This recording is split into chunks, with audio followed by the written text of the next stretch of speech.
ভাইরা আমার, রমজান মাস আসার আগে রমজান মাসের কি ফজিলত, রোজার কি ফজিলত, রমজান মাসের প্রতিটা আমলের কি ফজিলত, কি মর্যাদা আছে, কি উপকারিতা আছে, এগুলো সম্পর্কে এখন থেকে জানতে হবে। এটা হলো রমজানের প্রস্তুতি। যত বেশি জানবেন তত বেশি ওই ফজিলতগুলো আহরণ করার জন্য আগ্রহ তৈরি হবে নিজের ভিতরে।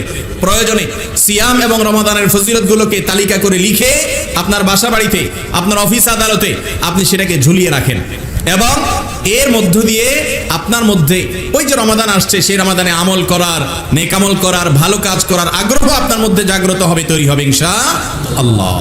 তাহলে রমজান আসছে, এই রমজানকে যদি সার্থক করতে চান, আপনার বিগত জীবনের সকল রমজানের চাইতে এই রমাদানটা ভিন্ন হোক, এটা চান কি চান না? যদি চান যে একটা রমাদানে আমি এত বেশি কামাইতে চাই, উপার্জন করতে চাই আল্লাহর কাছ থেকে যে আমার গোটা জীবনের জন্য যথেষ্ট হয়ে যাবে, চান কি চান না? তাহলে এই প্রস্তুতিগুলো নিতে হবে।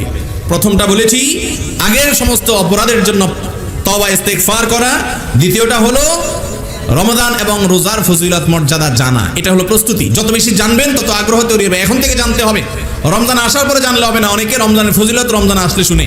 আমি বলি মসজিদের ইমাম সাহেবরা, খতিব সাহেবরা রমজান আসলে তখন রমজানের ফজিলত বলেন, ফজিলত শুনতে শুনতে প্রস্তুতি নিতে নিতে 10 দিন চলে যায়, আর বাকি 10 দিন করব করে চলে যায়, শেষে 10 দিন তো ঈদের প্রস্তুতিতে চলে যায়, আমল আর করা হয় না। এই জন্য এখন থেকে মসজিদগুলোতে রমজানের ফজিলত, রোজার ফজিলত, রমজান মাসের মর্যাদার কথা আলোচনা হতে হবে, যাতে করে মানসিকভাবে প্রস্তুতি হয়, আগ্রহ তৈরি হয়, রমজান এলে যেন আমরা সোজা বিসমিল্লাহ করে আমলের ভিতরে প্রবেশ করতে পারি। এই জন্য আগে থেকে রমজানের প্রস্তুতির অংশ হিসাবে রমজান রোজার ফজিলত মর্যাদা জানবো ইনশাআল্লাহ। 2 নম্বর প্রস্তুতি। নাম্বার 3 নম্বর প্রস্তুতি হলো এই রমাদান যেটা আমাদের সামনে আসছে, এই রমাদানে আমাকে আমার সারা জীবনের সমস্ত অপরাধ, সব গুনাহ খাতার জন্য হাল খাতা করতেই হবে। এই মর্মে এখন থেকে সংকল্প করতে হবে যে এই রমজানে মিস হতে দেয়া যাবে না। আগে যা গেছে না গেছে, এই রমজানটাতে আমি কোনোভাবেই আল্লাহ তাআলার সাধারণ ক্ষমা মিস করব না। ভাইরা আমার, নবী করিম সাল্লাল্লাহু আলাইহি সাল্লাম বলেছেন, ওয়ালিল্লাহি উতাকা মিনান নার। রমাদানে আল্লাহ তাআলার পক্ষ থেকে অসংখ্য অগণিত মানুষকে, বহু মানুষকে আল্লাহ তাআলা প্রতিদিন ঘোষণা জারি করেন, ফরমান জারি করেন। আল্লাহ রাব্বুল আলামিনের পক্ষ থেকে ঘোষণা আসে যে এই তালিকায় যারা আছে অমুক অমুক অমুক অমুক এত মানুষকে আজ আল্লাহ তাআলা জাহান্নাম থেকে মুক্ত এই ঘোষণা দিয়ে দিয়েছেন। ওয়াদালিকা কুল্লা লাইলা, প্রতি রাতে এরকম অনেক মানুষকে আল্লাহ তাআলা ক্ষমার ঘোষণা করেন রমাদান মাসগুলোতে। ভাইরা আমার, এই ক্ষমাটা আল্লাহ তাআলা যাদেরকে করেন তাদের মধ্যে যদি আপনার আমার নামটা না থাকে, তাহলে আমরা কত বড় হতভাগা। এই সম্পর্কে নবী করিম সাল্লাল্লাহু আলাইহি সাল্লামের কাছে আপনারা একটা বিখ্যাত হাদিস শুনেছেন। একবার জিবরিল আসছেন, ফেরেশতা জিবরিল এসে নবী করিম সাল্লাল্লাহু আলাইহি সাল্লাম মিম্বরের প্রথম ধাপে পা রেখেছেন। জিবরিল তাকে কি যেন বলেছেন, উপস্থিত লোকেরা তো আর শুনে নাই। নবী করিম সাল্লাল্লাহু আলাইহি সাল্লাম বলেছেন আমিন। আবার দ্বিতীয় সিঁড়িতে তিনি পা রেখেছেন, জিবরিল যেন কি বলেছেন, নবী করিম সাল্লাল্লাহু আলাইহি সাল্লাম আবার বলেছেন আমিন। এভাবে 3 বার আমিন বলেছেন। তারপরে জিজ্ঞাসা করা হলো যে ইয়া রাসূলুল্লাহ, আপনি কি শুনে আমিন বললেন? আমরা তো কিছু বুঝলাম না।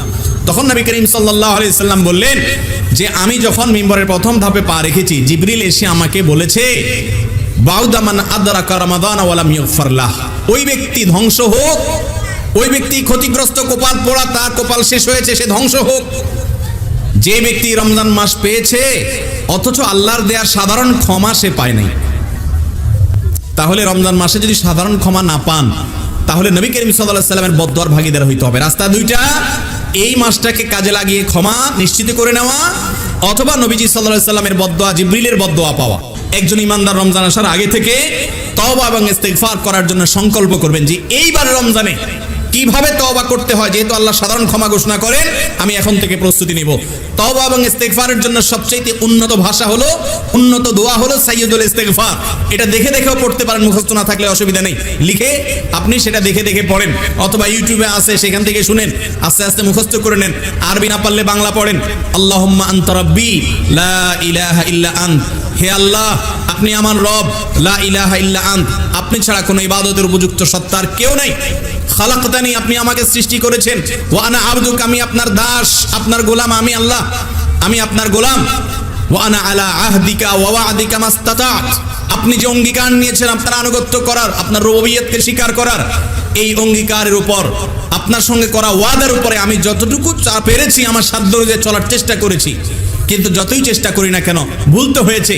আবুউ লাকা বিনি'মাতিকা আলাইয়া, আপনি যে অজস্র নেয়ামত দিয়ে আমাকে রেখেছেন, স্বীকার করি মালিক। ওয়া আবুউ বিযামবি, আমার দ্বারা যে অনেক পাপ হয়েছে সেটাও আমি স্বীকার করি আল্লাহ। ফাগফিরলি ফাইন্নাহু লা ইয়াগফিরুয যুনুবা ইল্লা আনত, অতএব আপনি আমাকে মাফ করে দিন, কারণ আপনি ছাড়া আর কেউ ক্ষমা করতে পারে না।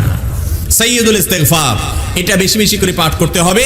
এছাড়া যে কোনো ইস্তিগফার পাঠ করবেন, এর জন্য আগে থেকে পরিকল্পনা করবেন। দিনে কমপক্ষে 70 বার রমজান মাসে প্রতিদিন ইস্তিগফার করবেন, এখন থেকে প্ল্যান করবেন। এটা হলো প্রস্তুতি যে এবারের রমজানে আমি আল্লাহর ওই যে সাধারণ ক্ষমা আছে ওইটা কোনোভাবে মিস হতে দেব না, এখন থেকে সেটার জন্য মানসিক প্রস্তুতি নিতে হবে। এটা হলো রমজানের প্রস্তুতি, কারণ রমজান মাসই মানে হলো অফারের মাস। নাম্বার 4, রমজানের 4 নম্বর প্রস্তুতি হলো আগের রমজানে যদি কোনো রোজা ছুটে গিয়ে থাকে, মা বোনদের তাদের যে মাসিক হওয়ার কারণে রোজা মিস হয়ে থাকে সেগুলো, আর পুরুষরা কেউ অসুস্থ ছিলেন করোনার কারণে, অনেকে গত বছর রমজানে রোজা ভালো করে রাখতে পারেন নাই বা অন্য কোনো অসুবিধা ছিল রাখতে পারেন নাই, জীবনে কখনো রোজা মিস হয়ে থাকলে পরবর্তী রমজান মাস আসার আগে আগে সেগুলো রেখে ফেলতে হয়।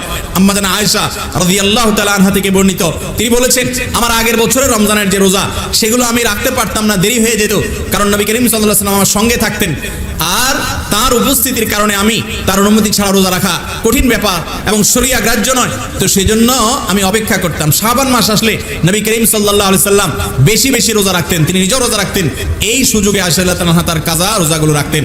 এই জন্য শাবান মাস আসছে, রমজানের প্রস্তুতির অংশ হিসাবে 4 নম্বর যে প্রস্তুতি তা হলো আগে যদি কারোর কাজা রোজা থাকে সেগুলো এখন রেখে ফেলবেন, যেন আগামী রমজানের পর না হয়, তার আগে আগে রেখে ফেলতে হয়।